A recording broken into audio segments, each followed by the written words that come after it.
बिबट्याच्या वाढत्या हल्ल्यांमुळे अनेकांना आपले प्राण गमवावे लागलेत। या भागातील नागरिकांचं जगणं ही मुश्किल झाल्यानं जुन्नरचे माजी आमदार शरददादा सोनवणे यांनी पुकारलेल्या बेमुदत आमरण उपोषण स्थळी शिवाजी आढळराव यांनी भेट देऊन या आंदोलनाला आपला जाहीर पाठिंबा व्यक्त केलाय। यावेळी त्यांच्या समवेत भाजपा नेत्या आशाताई बुचके यांनी देखील आपला पाठिंबा व्यक्त केलाय। यावेळी बोलताना शिवाजी आढळराव म्हणाले की जुन्नर आणि शिरूरसह आजूबाजूच्या तालुक्यामध्ये बिबट्यांचा मोठा वावर आहे। एकाच महिन्यात 5 मनुष्यवध झाले आहेत। जुन्नर तालुक्यामधील लोकांना घरातून बाहेर पडताना जीव मुठीत धरून पडावं लागत असून लोक आता भयभीत झाले आहेत। बिबट्याच्या हल्ल्यामध्ये मृत्युमुखी पडलेल्या कुटुंबातील माझी महिला भगिनी दुःखानं तुमची 25 लाखांची मदत परत घ्या, आमची मुलगी आम्हाला परत करा असा आज टाहो फोडत आहे।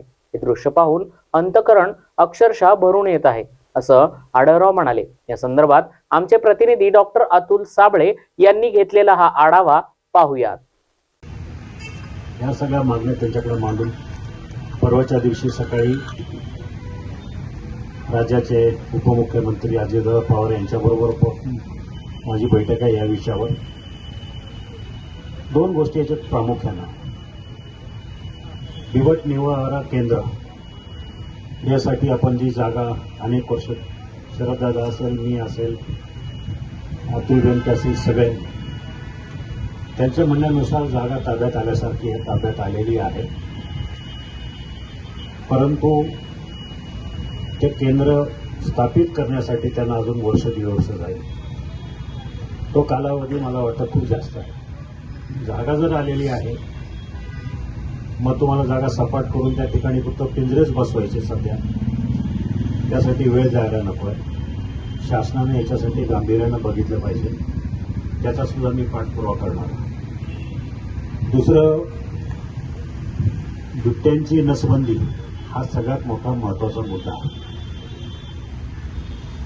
माझ्या माहितीप्रमाणे त्यासाठी मागणी जरी केलेली असली तरी दुर्दैवाने ती मागणी अजून कुठल्याच केंद्रामध्ये, कुठल्याच राज्यामध्ये मंजूर झालेली नाही। स्टेट लेवल एक कमिटी असते, त्याचे अध्यक्ष मुख्यमंत्री असतात। त्यांना मी विनंती करणार आहे की आपण आपल्याकडनं एक प्रपोजल सँक्शन करून वर पाठवलं तर त्याला सेंट्रल झू अथॉरिटी पण आहे आणि वन खातं केंद्राचं त्यांच्याकडनं जी परवानगी लागेल, त्याला वेळ जाईलच खरं, पण ते कमीत कमी वेळात कसं या गोष्टी मंजूर करून आणायच्या यासाठी मी सुद्धा पुढाकार घेईन। माझ्याबरोबर आशाताई असतील, अतुल बेनके असतील, शरददादा असतील, आणि सगळेजण मिळून हा प्रश्न लवकर सुटला तर बरेचसे आपलं जे म्हणणं आहे त्याच्यावर नक्कीच मान्य होईल असं वाटतंय। कारण जागा मोठी आहे। नसबंदी जर झाली तर त्याला, कारण सुरुवातीला ती संख्या कमी होती बिबट्यांची, गेल्या 10 वर्षांमध्ये त्याच्यामध्ये जवळजवळ 300 पटीने वाढ झालेली आहे।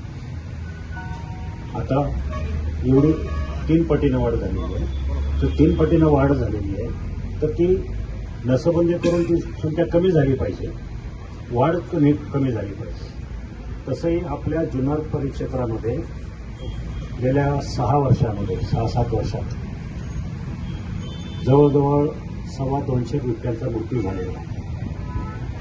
110 बिबटे अपघातानं कोणाच्या गाडीला धक्का लागून किंवा विहिरीमध्ये पडून 110 बिबट्यांचा मृत्यू झाला आहे आणि 115 बिबटे हे साधारण वयोमानानं किंवा नैसर्गिक मृत्यू 250 कमी झाले, पण वाढही तेवढीच झालेली 6 वर्षात। तर यासाठी doctor Atul Sable, zoom on news, Ambegaon.